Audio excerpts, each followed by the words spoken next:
নমস্কার বন্ধুরা, cooking with আশা চ্যানেলে তোমাদেরকে স্বাগত। আজকে আমি তোমাদেরকে ডিমের অমলেটের কারি বা ডিমের অমলেটের ঝাল কেমন করে করতে হয় সেটাই দেখাবো। এটা কিন্তু খুব দারুণ হয় খেতে, ভাত দিয়ে রুটি দিয়ে সব কিছু দিয়ে কিন্তু খুব দারুণ লাগে খেতে।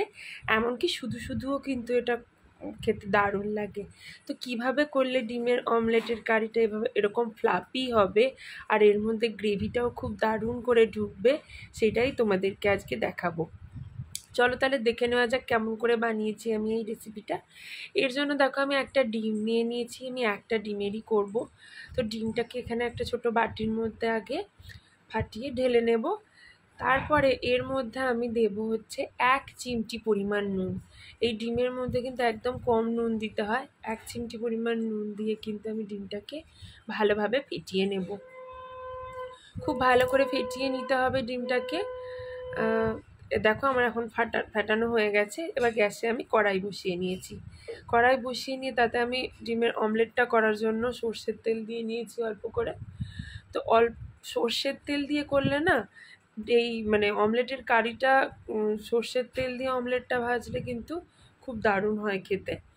তো এবার আমি এটাকে ভালো করে কড়াইয়ের মধ্যে স্প্রেড করে নিয়েছিলাম, তেলটা গরম করে নিয়েছিলাম। এবার ফাটানো ডিমটা এর মধ্যে দিয়ে দিলাম। এটা দিয়ে 1 মিনিট মতন একটু অপেক্ষা করব, করে এইভাবে দেখো এটাকে উল্টে দিতে হবে।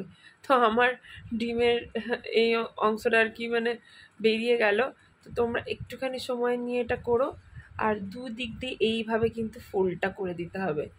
তো আমার যেহেতু ডিমের এই অংশগুলো এভাবে বেরিয়ে গেছে, তাই আমি এভাবে আবারও ফোল্ড করে নেওয়ার চেষ্টা করছি। তো এইভাবে ফোল্ড করলে কিন্তু ডিমটা ভীষণ ফ্লাফি হয় আর খুব দারুণ হয় খেতে। আর যদি তোমরা পুরোটা স্প্রেড করে দিয়ে করো না, তাহলে কিন্তু ওটা অতটা ভালো হয় না খেতে। তো একদিকটা ভাজা হয়ে গেলে আমি আর একটা দিক কিন্তু উল্টে নেব। এটা এখনই দেখেছো কতটা এয়ার ঢুকে কতটা ফ্লাফি হয়ে গেছে। তো একদিকটা ভাজা হয়ে গেলে আমি এটাকে কড়াই থেকে কিন্তু তুলে নেব। এবার এটাকে কড়াই থেকে তুলে নেব। কড়াই থেকে তুলে নিয়ে আমি কড়াইয়ের মধ্যে আবারও সর্ষের তেল দিয়ে নেব, গ্রেভির আন্দাজে তেলটা দিয়ে নেব। দিয়ে তেলটা ভালো করে গরম হতে দেবো আর ভালো করে কড়াইয়ে স্প্রেড করে দেব। তেলটা এখন ভালো করে গরম হয়ে গেছে। এখন এতে দেবো আমি পেঁয়াজ কুচি আর কাঁচা লঙ্কা কুচি।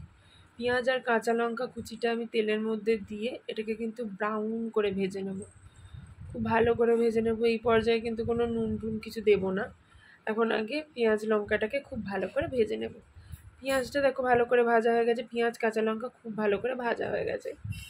এখন আমি মিক্সিতে পেস্ট করে রেখেছিলাম টমেটো, আদা, রসুন। তার মধ্যে গ্রেভির আন্দাজে আমি দিয়ে নিয়েছি নুন, হলুদ আর চিনি। এইটা এখন তেলের মধ্যে আমি দিয়ে দেবো। তো তেলের মধ্যে এটাকে দিয়ে নিয়ে আমি খুব ভালো করে সাঁতলে নেব, খুব ভালো করে কষিয়ে নেব। যতক্ষণ না আদা রসুনের কাঁচা গন্ধটা না চলে যায়, ততক্ষণ অবধি কিন্তু আমি এটা কষাতেই থাকবো। আর মশলাটা যতক্ষণ না তেল ছাড়া ছাড়া হয়ে যায়, ততক্ষণ অবধি আমি এটা কষাবো।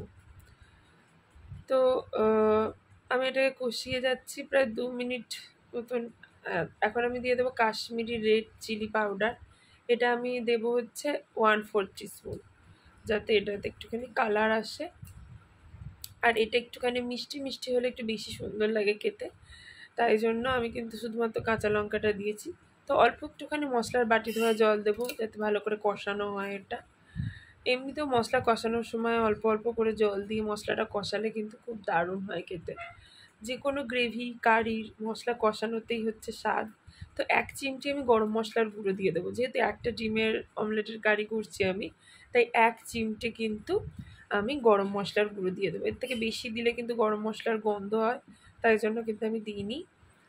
আর এরপর এটা ভালো করে কষানো হয়ে গেছে। এখন আমি ছোটো বাটিটারই কিন্তু 1 বাটির থেকে একটু কম জল দিয়ে নিয়েছি, কারণ আমি এটা পুরো মাখা মাখা গ্রেভি করব। তোমরা যদি গ্রেভির পরিমাণটা একটু বাড়াতে চাও তাহলে জলটা বেশিই দেবে। তো এরপরে ডিমের অমলেটটা এর মধ্যে দিয়ে একটুখানি উল্টে পাল্টে নেব, কারণ এটা তো নরম, বেশি অত ইয়ে করা যাবে না।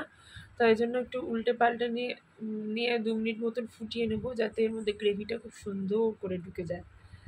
তো এখন পুরো গ্রেভিটা এরকম মাখাই আমি নামাবো, তাই জন্য এখন আমি গ্যাসের ফ্লেমটা কিন্তু অফ করে দেবো এই পর্যায়ে। আমি এটা বলে ঢেলে নিয়েছি সার্ভ করার জন্য। এটা কিন্তু খুব দারুণ হয় খেতে। তোমরা কিন্তু অবশ্যই এই রেসিপিটা একবার ট্রাই করো, আর আমাকে কমেন্ট বক্সে অবশ্যই জানিও যে কেমন হলো এটা। আর আমার এই ভিডিওটাকে কিন্তু লাইক, কমেন্ট, শেয়ার করো। আমার চ্যানেলটাকে অবশ্যই সাবস্ক্রাইব করো, আর বেল আইকনটাও কিন্তু প্রেস করতে ভুলো না আমার নিত্য নতুন রেসিপির আপডেট পাওয়ার জন্য। ধন্যবাদ। আর হ্যাঁ, দেখা হচ্ছে আমার পরের আবার একটা দারুণ রেসিপিতে। টাটা।